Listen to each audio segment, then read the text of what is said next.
Well, in front of me, I have the little Freebies box from Bloomingdale's.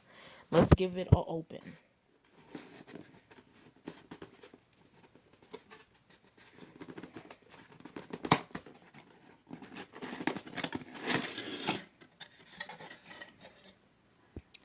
First, we have the Nest Alafie Lemon and Mint Scent Stick.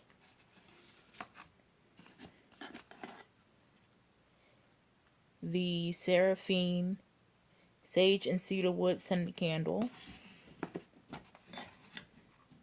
The Apothecary Charcoal Hand Poured Scented Candle.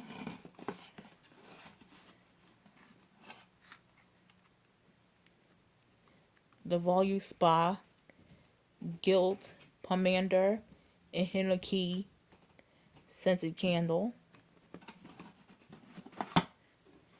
And last but not least, we have the Bloomingdale's signature card that says it's a mood, of course. And we have the listings of the different candles we have received, including our fragrances, Nest fragrances stick. And that is all for our unboxing.